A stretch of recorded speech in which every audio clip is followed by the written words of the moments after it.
Veselje, no. Oranž, no, obe roke, no. Četoti, no. Kaj niste veseli. Gospod Pahor. Še enkrat oranž, no. Roke gor, no. Gospod Pahor, mandatarja, vsaj tako, kot kažejo ti prvi rezultati usporednih volitev. Prvi komentar. Ja, kot sem prej rekel, treba je počakati do rezultatov, ki jih bo razglasila Državna volilna komisija, ampak če lahko komentiram usporedne volitve, lahko zagotovostjo rečem, da je stranki uspel zares velik podvig. Jaz se odgovornosti, ki ga ta podvig prinaša, v celoti zavedam. Danes je tukaj meni in mojim prijateljem dovoljeno veselje, v naslednjih dneh pa preudarne odločitve, kako naprej.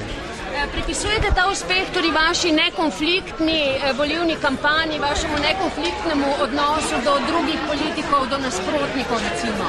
Ljudje so se odločili na osnovi različnih razlogov.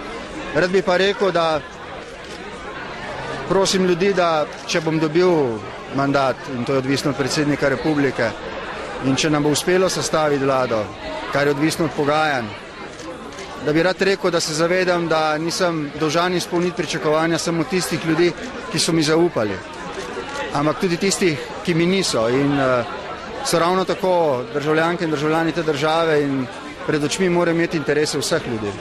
Še to kaže, da boste imeli koalicijo levih strank, da vam desni, torej absolutno ne bo treba sklepati nikakršnih koalicij. Moja želja je, da sklenemo koalicijo programsko sorodnih strank, da bi to izžarevala tudi koalicijska pogodba. Seveda, nihče se ne upira temu, da bi imel širšo politično podporo v državnem zboru, ampak če bom moral skupaj s partnerjema Gregorjem in Katarino tehtati verjetno, in o tem se bomo skupaj posvetovali, ali je bolj pomembna politična širina ali pa programska homogenost, bi se jaz bolj nagnil k programski homogenosti. Koga bo se mogoče še povabili do gospodarstva prinašate? Kakšno spremembo prinaša vaša vlada? Povedal sem, da se zavedam, da živimo v svetu, ki gre sedaj v neko gospodarsko negotovost.